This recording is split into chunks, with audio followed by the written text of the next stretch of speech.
नमस्कार दोस्तों, मैं अंशुल त्रिपाठी, आपका ज्योतिषविद एवं वास्तुशास्त्री।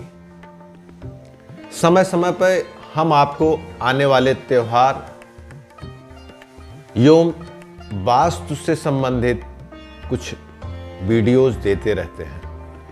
आज हम बात कर रहे हैं एकादशी के संबंध में। यह एकादशी अपने आप में बहुत विशेष है, क्योंकि आपने सुना होगा कि बहुत से ऐसे लोग हैं जिनकी कुंडलियों में पितृदोष होता है, घर में दोष होता है।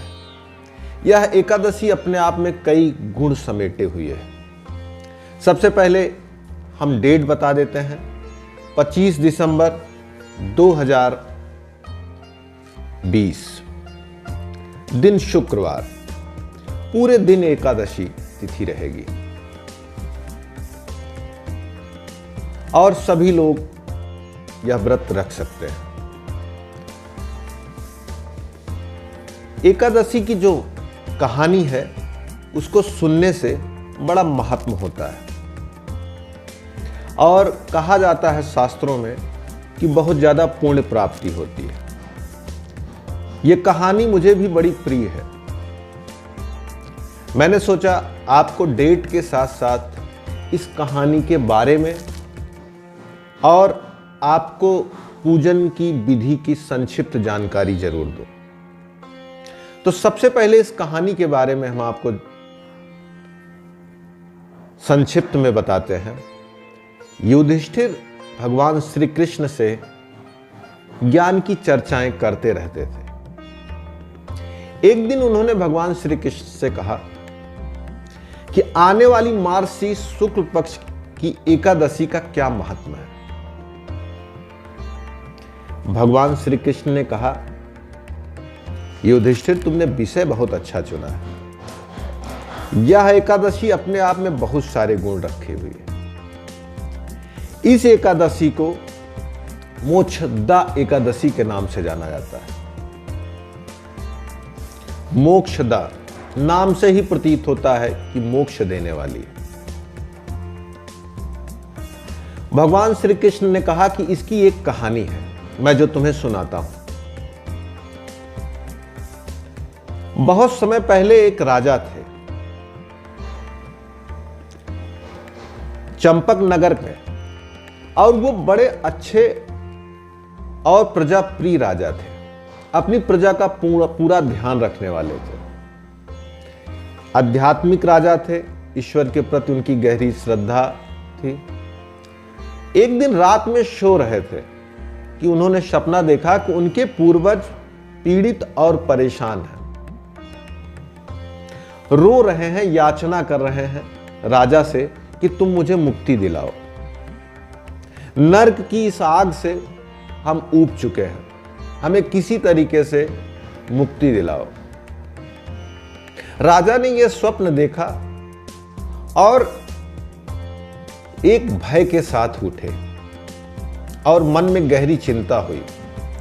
किसी तरीके से उन्होंने सोचा, रात बीते और मैं अपने बुद्धिजीवी मंत्रियों को बुलाऊं, अपने गुरुओं को बुलाऊं और उनसे याचना करूं कि इस सपने का क्या मतलब है। अगर मेरे पूर्वज दुखी हैं तो मेरा जीवन बेकार है और इस जीवन का मैं क्या करूं। सुबह होते ही सारे बुद्धिजीवी मंत्री और मंत्रीगण के साथ साथ बुद्धिजीवी गुरुओं को बुलाया गया और उनके सामने यह प्रश्न रखा गया कि क्या किया जाए, यह स्वप्न कैसे समझा जाए। तो गुरुओं ने कहा कि आपको जो स्वप्न आया है यह आपके पितरों ने दिखाया है। वो वास्तव में पितृलोक में पीड़ित है और आपको उनके उपचार के लिए कुछ करना चाहिए। उन्होंने कहा, आप ही हमें कोई मार्ग बताएं। तो उनके गुरुओं ने कहा कि पर्वत मुनि का आश्रम कुछ दूर पर है, वही एक ऐसे महात्मा है इस समय राज्य में जो आपको इस संकट से बाहर निकाल सकते हैं। इस ऊहापोह की स्थिति में आपकी सहायता कर सकते हैं। राजा ने विलंब नहीं किया, अति विलंब वो मुनिश्रेष्ठ के आश्रम पहुंच गए। पहुंचते ही उन्होंने दंडवत किया, चरण स्पर्श किया। मुनिश्रेष्ठ ने राजा को देखा, देखते ही उन्हें आसन पे बैठाया और उनसे आने के कारणों को पूछा और प्रजा की सुख समृद्धि के बारे में पूछा। राजा ने सारी बातें क्रमशः बताई और अपने आने का मूल कारण भी बताया कि आप तो त्रिकालज्ञ हैं, सारी चीजें जानते हैं, मैंने इस तरह के सपने देखे, मैं क्या करूं। मुनिश्रेष्ठ थोड़ी देर के लिए शांत हुए राजा की बात सुनकर और गहरे ध्यान और चेतना में गए। फिर उन्होंने आंखें खोली, राजा से कहा, आप चिंतित न होइए, आने वाली मार्गशीर्ष शुक्ल पक्ष की एकादशी को आप व्रत रखिएगा और पूरे विधि विधान से भगवान विष्णु के अवतार दामोदर की पूजा करिएगा और इस एकादशी व्रत से आपके पूर्वजों को मोक्ष की प्राप्ति होगी, स्वर्ग की प्राप्ति होगी। इस एकादशी का नाम ही है मोक्षदा एकादशी। राजा इस बात को सुनने के बाद बहुत प्रसन्न हुए और घर वापस आए। पूरे परिवार के सहित विधि विधान पूर्वक इस व्रत को रखा। इस व्रत में पूजन में विशेष होता है कि आप तुलसी की मंजरी को भगवान को समर्पित करें, धूप दीप वो सारी प्रक्रियाओं का प्रयोग करें जो पूजन में आप करते हैं। राजा ने इसी तरीके से पूजन किया। पूजन का प्रतिफल यह प्राप्त हुआ, जब राजा उस दिन रात को सोए तो सपने में उन्होंने देखा कि स्वर्ग से पुष्प की बारिश हो रही है और उनके पूर्वज वहीं से उनको आशीर्वाद दे रहे हैं कि तुम यशस्वी हो, तुम्हारा निर्विघ्न राज्य हो, तुम्हारे वंश की वृद्धि हो, तुमने हमें इस नरक से मुक्ति दिलाई। यह कहानी सुनकर युधिष्ठिर बहुत प्रसन्न हुए और योगेश्वर श्री कृष्ण के चरणों को स्पर्श किया।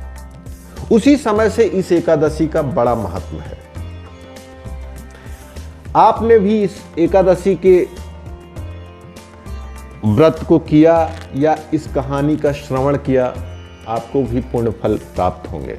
ऐसा मेरे शास्त्रों में, आपके शास्त्रों में, हमारे शास्त्रों में लिखा हुआ है। कहानियों से आपके भाव बनते हैं और आपको एक चीज पता होगा कि प्रभु को सबसे ज्यादा कोई चीज प्रिय है तो भाव। भाव के अभाव की स्थिति में वो किसी के समीप नहीं जाते हैं। इसी के साथ हम आपको बता देते हैं कि जिनकी कुंडलियों में वास्तु दोष के साथ साथ पितृदोष हो, अक्सर कहा जाता है आपके घर में दोष है, पितृदोष है कुंडलियों में, वो एकादशी रखें और पूरे चिंतन मनन के साथ इसकी पूजा करें और रात्र में देर तक भगवान का चिंतन कर कर सोएं, दिन भर चिंतन करें। उनकी कुंडली में जो भी पितृदोष है वो समाप्त होगा। इससे सुलभ और सरल उपचार पितृदोष का कोई नहीं है। और अधिक जानकारी के लिए आप दिए नंबर पर कॉल कर सकते हैं, हमसे बात कर सकते हैं। धन्यवाद। श्री राधे। उम्मीद करती हूँ आपको वीडियो पसंद आया होगा, तो इसे लाइक करना ना भूलें। ज्योतिष और पंचांग से जुड़ी जानकारी हम आपके लिए लाते रहेंगे, तो आपके अपने YouTube चैनल ज्योतिष पंचांग को सब्सक्राइब करें और बेल आइकन जरूर प्रेस करें ताकि आपको लेटेस्ट वीडियो की नोटिफिकेशन लगातार मिलती रहे।